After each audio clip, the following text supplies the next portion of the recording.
All right, so I'm going to talk about Wylies Peak Lookout located here in Idaho. There we go. This project was done as coursework during the Judo Studio last spring for ARC 554. And it happened over 3 phases. Phase 1 was kind of examining the lookout. So Wylies Peak is located in the Selway-Bitterroot Wilderness, and I was particularly interested in this kind of region around it, bound on the south by the edge of that wilderness, and then on the north by the Selway River. And it exists in kind of this system of lookouts with Wylies Peak at the center, and it's actually the tallest point in this entire area. And all of it is served by the Moose Creek Lookout, or Moose Creek Ranger Station up in the north. And you can see all the various trail systems and things in here, but this is still a very remote area. The closest permanently habited place is Elk City, which is about 30 miles to the south. And then the ranger station is temporarily staffed, and you can only get there by plane or by hiking in. Just another way to look at this terrain, taking section slices of the terrain, you can see very clearly where the Selway River has kind of cut through all the mountains. And then you can see Wylies Peak being the tallest point, kind of at the center of the area. And also looking at the kind of function of the lookout itself. The red area in the middle of the map is the mountains and space that the tower could see. And then it would be aided by the 5 other lookouts that can be seen from Wylies Peak. And then the black circle on the outside is a bit of a dramatized view of what it would be like when you're up there looking at all of the mountains around you. Now to talk about the actual cabin itself, Wylies Peak is considered one of the most legendary lookouts in Idaho. And that's because it's a 14 by 14 foot log cabin with a cupola set on top of a 200-foot tall granite boulder. It was built in 1925 and staffed for 9 years before being decommissioned, presumably because it was kind of inconvenient to have to go up this boulder every time it was staffed. After it was decommissioned, it was the first fire lookout placed on the National Register of Historic Places. That's where these photos are from that official registry. And then ironically, on Memorial Day in 1983, it was struck by lightning and the cabin burned down. So it was no longer there. Taking a look at the cabin, on the right here is my interpretation of that famous image. That image has been taken dozens of times. Again, this is a very difficult place to get to, so there's not a whole lot of images of it. And then on the left is the plan and section view of the cabin. It's a very small area, but the cupola raised above the main cabin was where the fire lookout and the firefinder were. And then down below was just kind of the living quarters of the lookout. I also have a model here carved out of a piece of CLT, which is 2x4s kind of glued together within the little cabin on top. I did my best to get the 3D form of the rock, but it was very challenging because there aren't a whole lot of pictures. So a lot of kind of reconstructing from multiple angles. There's a couple more detailed views. And afterwards, I encourage you to look at it in more detail as well. And so that brings me on to phase 2 of this project. Kind of in the setting of the studio, phase 2 is supposed to be improving the lookout as it existed, but of course this lookout doesn't exist anymore, so there's nothing really to improve. And so instead, I decided to kind of reinterpret and reimagine what a new tower would be to kind of be a spiritual successor to the original cabin. And I started that by looking at the construction process. This is a photo from the very end of building the cabin with the large group of people up there finishing up.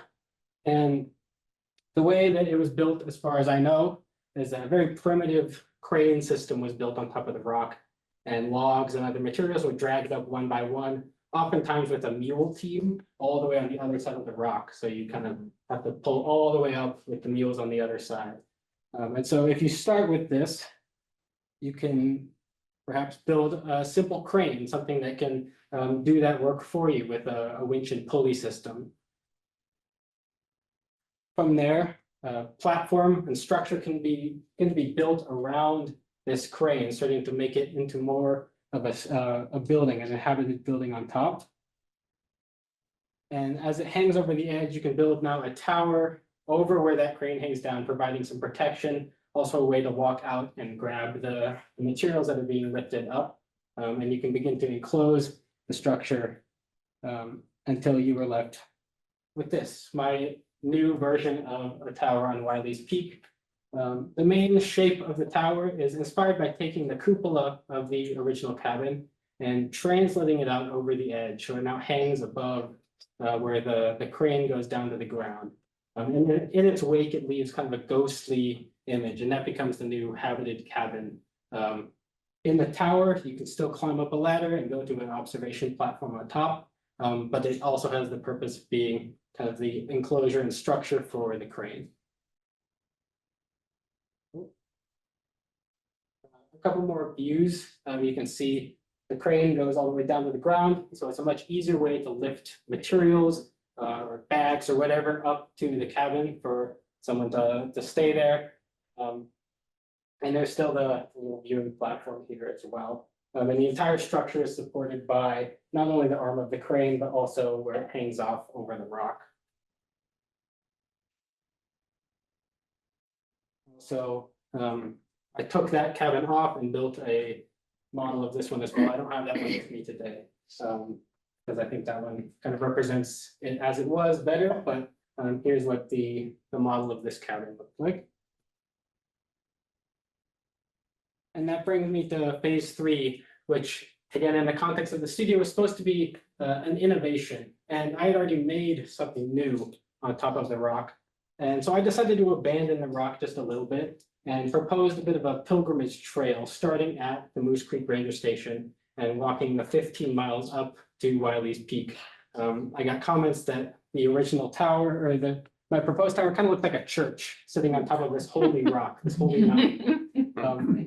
And so I kind of leaned into that a bit. And so now there's this holy pilgrimage where you can go. And there are 8 structures, each placed where the main trail is intersected by either water or another trail going all the way up the mountain. And these structures, you can see one in the back there, are now looking not at the cupola, but the log cabin down below. And they're raised up off of the ground, just like the tower on the rock is kind of raised and kind of hovering above the rock. These are hovering above the ground, so they can be on any ground condition. And inside, there is a space to stay, either for the night or just to rest while you're making your way up the mountain. And of course, there are also lookouts as well. You can climb all the way up to the top to the viewing platform up above. More models. This is a larger model showing 2 in a speculative landscape. It's not really based on anywhere in particular on the trail, but showing what it could look like with a couple existing there.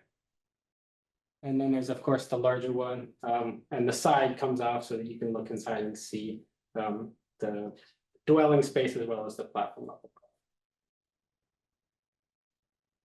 Thank you. And these are kind of all 3 versions, so you can see them in comparison. My main sources were Rex Camster's Fire Lookout page, of course, Ray Kressick's book, which has a great excerpt about this lookout, and then the National Register, which had the best pictures I could find. Thank you.